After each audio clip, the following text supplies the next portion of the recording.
ചെറുപ്പകാലത്ത് നായികയ്ക്ക് സംഭവിച്ചൊരു കാര്യം വർഷങ്ങൾക്കപ്പുറം കുടുംബമായിട്ട് ജീവിച്ചു വരുന്ന നായികനെ വേട്ടയാടാൻ തുടങ്ങുന്നു. ആ സംഭവം എന്തായിരുന്നു? അതുമൂലം നായികന്റെ ജീവിതത്തിൽ എന്തെല്ലാം പ്രശ്നങ്ങൾ ഉണ്ടാവുന്നു, അവസാനം നായിക അതിനെല്ലാം ഓവർകം ചെയ്യുവോ, ഇങ്ങനെയുള്ള കാര്യങ്ങളെല്ലാം പറയുന്ന ഒരു സൈക്കോളജിക്കൽ ത്രില്ലർ മൂവിയാണ് ഇന്ന് നമ്മൾ നോക്കുന്നത്. അപ്പം മച്ചന്മാരെ എല്ലാവർക്കും സിനിമാറ്റോഗ്രാഫറിന്റെ പുതിയൊരു വീഡിയോയിലേക്ക് സ്വാഗതം. ഇന്ന് നമ്മൾ നോക്കുന്നത് 2024 ഇപ്പൊ റീസെന്റ് ആയിട്ട് പുറത്തിറങ്ങിയ അഗോദാക്ക കൊലാജിക്കൽ എന്ന് പറയുന്ന മൂവിയാണ്. അപ്പൊ ഈ പുതിയ മലയാള മൂവിന്റെ കഥ മനസ്സിലാക്കണമെങ്കിൽ വീഡിയോ സ്കിപ്പ് ചെയ്യാതിരിക്കുക. Then let's go to the story. മൂവിയുടെ സ്റ്റാർട്ടിങ്ങിൽ പത്മിനി എന്ന് പറയുന്ന നമ്മുടെ നായികനെ കാണിക്കുന്നു. അവളിപ്പോ ആശുപത്രിയിൽ ഇരിക്കുവാണ്. സംഭവം നോക്കിയിട്ടുണ്ടെങ്കിൽ നായികന്റെ ഭർത്താവിന് നടുവിനൊരു ഫ്രാക്ചർ വന്നു. അങ്ങനെ ഇപ്പൊ അതിന്റെ ചികിത്സയുടെ ഭാഗമായിട്ടാണ് നായിക അദ്ദേഹത്തിനെയും കൊണ്ട് ഇവിടേക്ക് എത്തിയിരിക്കുന്നത്. അങ്ങനെ ഇപ്പൊ അദ്ദേഹത്തിനെ ചെക്ക് ചെയ്തിട്ട് ഡോക്ടർ നായികന്റെ അടുത്ത് വന്ന് പറയുവാണ്, പുള്ളിക്ക് അത്രയ്ക്ക് കുഴപ്പമൊന്നുമില്ല, എന്നാലും കുറച്ച് റെസ്റ്റ് എടുക്കണം, കുറച്ചാൾ വർക്ക് ഫ്രം ഹോം എടുക്കുന്നതാണ് നല്ലത്, പിന്നെ വാഹനം ഓടിപ്പിക്കേണ്ട. അങ്ങനെ ഡോക്ടർ പറഞ്ഞ ഈ കാര്യങ്ങൾക്കെല്ലാം ഓക്കെ പറഞ്ഞ് ശേഷം നായിക ഭർത്താവിനെയും കൂട്ടിക്കൊണ്ട് വീട്ടിലേക്ക് വരുന്നു. വീട്ടിലേക്ക് തിരിച്ചെത്തിയതും നായികന്റെ ഫോണിലേക്ക് ഒരു അൺനോൺ നമ്പർ ഇത് കോൾ വരുവാണ്. നായിക കോൾ എടുക്കുന്ന സമയത്ത് അൺനോൺ നമ്പറിൽ നിന്ന് വിളിച്ച വ്യക്തി പറയുന്നത്, നീ കഴിഞ്ഞ 5 കൊല്ലമായിട്ട് നിന്റെ ഭർത്താവിനോടൊപ്പം സന്തോഷമായിട്ട് ജീവിച്ചു വരുമല്ലേ, സോ എന്നെ അങ്ങ് മറന്നു കാണുമല്ലേ, ഇങ്ങനെയായിരുന്നു. അങ്ങനെ ഈ സംസാരം കേട്ടത് നായിക ആകെ ഷോക്കാവുന്നു. ആരാ നിങ്ങള്? ഇങ്ങനെ നായിക ചോദിക്കുന്ന സമയത്ത്, കോളേജിൽ പഠിക്കുമ്പോൾ നിനക്കൊരു ബോയ് ഫ്രണ്ട് ഉണ്ടായിരുന്നില്ലേ, അവനാണ് ഞാൻ. അപ്പൊ ഞാൻ കരുതിയ പോലെ തന്നെ നീ എന്നെ മറന്നു, ഇങ്ങനെ ആ വ്യക്തി ഈ സമയത്ത് പറയുന്നു. അതുപോലെ ആ വ്യക്തി പറയുവാണ്, ഇത്രയും നാളും ജീവിച്ച പോലെയല്ല, ഇനി പീസ്ഫുൾ ആയിട്ട് ജീവിക്കാൻ നിന്നെ ഞാൻ സമ്മതിക്കില്ല, സോ നിന്റെ കുടുംബം ഞാൻ കുളം തോണ്ടും. ഇങ്ങനെയും പറഞ്ഞ് അയാൾ കോളും കട്ട് ചെയ്യുന്നു. ഈ സമയത്ത് നായിക അവള് കോളേജിൽ പഠിച്ചുകൊണ്ടിരുന്ന സമയത്ത് അവൾക്ക് സംഭവിച്ചൊരു കാര്യത്തിനെ പറ്റി അങ്ങനെ ആലോചിക്കുവാണ്.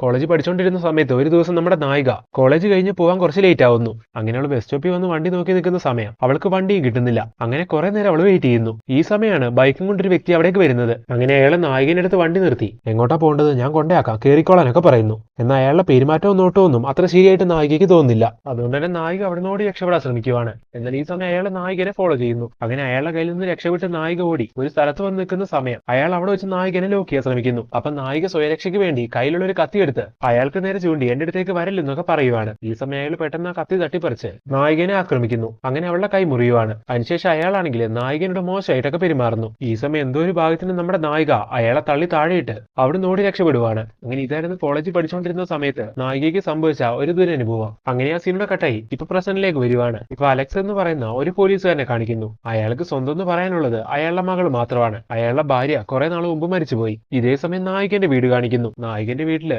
ഭർത്താവ് അവളുടെ കുട്ടിയുണ്ട്. ഭർത്താവിന്റെ നടുവേദന കാരണം കുറച്ചു ദിവസം ജോലിക്കൊന്നും പോകണ്ട, വീട്ടിലിരുന്ന് വർക്ക് ചെയ്യാനായിട്ട് ഡോക്ടർ പറഞ്ഞിട്ടുണ്ടായിരുന്നല്ലോ. അങ്ങനെ ഇപ്പൊ അതനുസരിച്ച് അയാൾ വീട്ടിലിരുന്ന് വർക്ക് ചെയ്തുകൊണ്ടിരിക്കുവാണ്. അങ്ങനെ ഇരിക്കുന്ന സമയത്ത് ഇന്നലെ നായികയ്ക്ക് വന്ന അതേ അൺനോൺ നമ്പറിൽ നിന്ന് വീണ്ടും നായികന്റെ ഫോണിലേക്ക് കോൾ വരുന്നു. അങ്ങനെ അത് കണ്ടത് നായികന്റെ മുഖം മാറുവാണ്. ഇത് ഈ സമയം ഭർത്താവിന് വോട്ട് ചെയ്യുന്നു. അങ്ങനെ ഭർത്താവ് അവളോട് കാര്യം ചോദിക്കുവാണ്.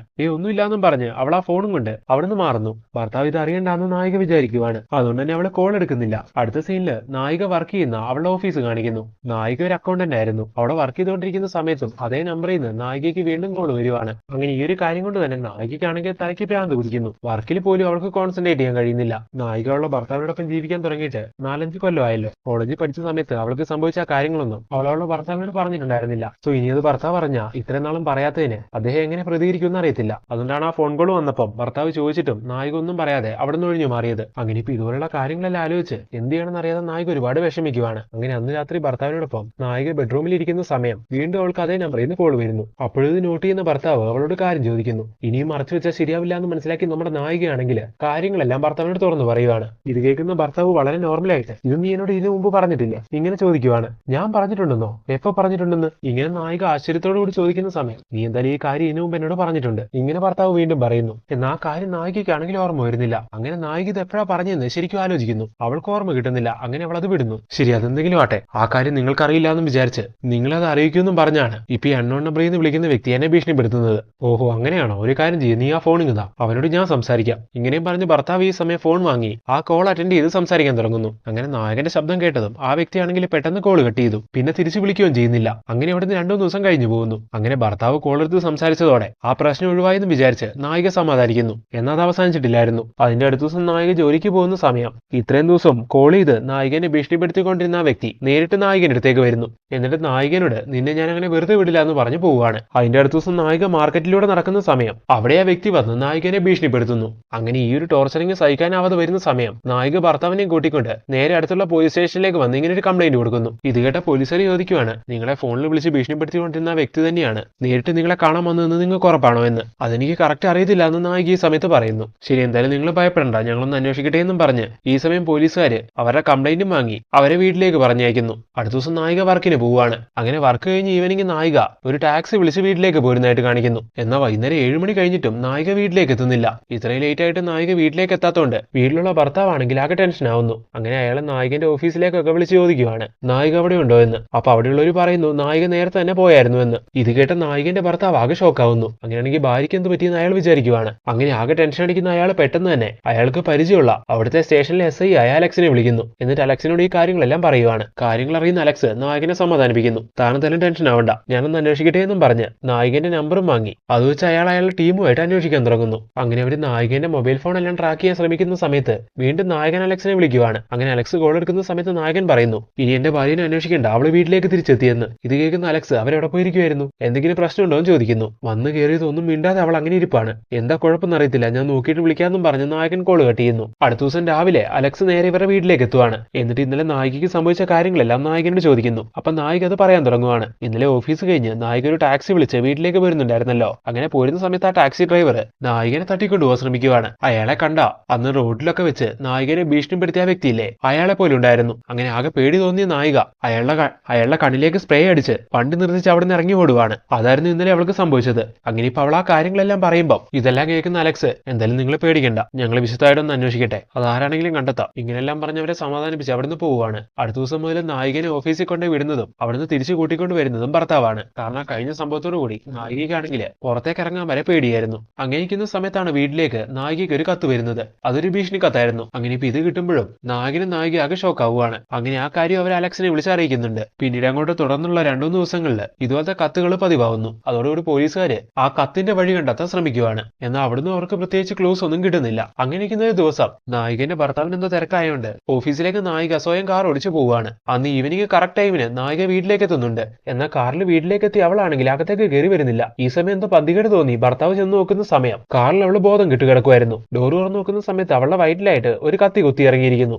അങ്ങനെ ഭർത്താവ് ആകെ ഷോക്ക് ആവുന്നു. അവളെ പെട്ടെന്ന് തന്നെ ആശുപത്രിയിലേക്ക് എത്തിക്കുവാണ്. കുറച്ചുനേരം കഴിയുമ്പോഴേക്കും ഈ കാര്യങ്ങളെല്ലാം അറിഞ്ഞ് അലക്സ് അവിടേക്ക് എത്തുന്നുണ്ട്. ഈ സമയത്ത് ഡോക്ടർ വന്ന് പറയുവാണ് അവരോട് പേടിക്കേണ്ട, അപകടനില തരണം ചെയ്തു, ആ കത്തി അത്ര ആഴത്തിൽ ഇറങ്ങിയിട്ടില്ല, അതുകൊണ്ടാണ് രക്ഷപ്പെട്ടതെന്ന്. അവളെ ഫോളോ ചെയ്യുന്നു എന്ന് പറഞ്ഞ ആ വ്യക്തി തന്നെയായിരിക്കും ഇത് ചെയ്തതെന്ന് ഈ സമയം നായകൻ അലക്സിനോട് പറയുന്നു. ഇനി തന്റെ ഭാര്യയ്ക്ക് പോലീസ് പ്രൊട്ടക്ഷൻ കൊടുക്കാൻ പോവാണ്. ആ വ്യക്തി ഇനി അവളെ കാണാൻ ശ്രമിച്ചാലോ അവളെ ആക്രമിക്കാൻ ശ്രമിച്ചാലോ അയാൾ പോലീസിന്റെ പിടിയിലാവും. അങ്ങനെ അടുത്ത ദിവസം മുതൽ പോലീസുകാര് അവൾക്ക് അങ്ങനെ പ്രൊട്ടക്ഷൻ കൊടുക്കാൻ തുടങ്ങുന്നു. അങ്ങനെ ഇരിക്കുന്ന സമയത്ത് വീണ്ടും ഒരു കത്ത് വരുവാണ്. നിന്നെ ആരൊക്കെ സംരക്ഷിക്കാൻ ശ്രമിച്ചാലും നീ എവിടെ ഒളിച്ചിരുന്നാലും ഞാൻ നിന്നെ വേട്ടയാടുക തന്നെ ചെയ്യുമെന്നും പറഞ്ഞുകൊണ്ടായിരുന്നു ആ കത്ത്. ഇതും കൂടി കിട്ടുമ്പോൾ പോലീസുകാർക്കാണെങ്കിൽ വാശി കൂടുന്നു. എങ്ങനെയെങ്കിലും അയാളെ പിടിച്ചാൽ മതിയാവുള്ളൂ എന്നുള്ള രീതിയിൽ ഒരു സ്കെച്ച് ആർട്ടിസ്റ്റിനെ നായകന്റെ അടുത്തേക്ക് എത്തിച്ച് അവരുടെ ഹെൽപ്പോട് കൂടി നായകനെ കൊണ്ട് ആ വ്യക്തിന്റെ ഒരു രേഖാചിത്രം അവർ വരപ്പിക്കുന്നു. എന്നിട്ട് അത് വെച്ച് പോലീസുകാര് അയാളെ കണ്ടെത്താനുള്ള ശ്രമങ്ങളെല്ലാം തുടങ്ങുവാണ്. എന്നാൽ എത്രയൊക്കെ അന്വേഷിച്ചിട്ടും ആ രേഖാചിത്രത്തിലുള്ള വ്യക്തിനെ പോലീസുകാർക്ക് കണ്ടെത്താൻ കഴിയുന്നില്ല.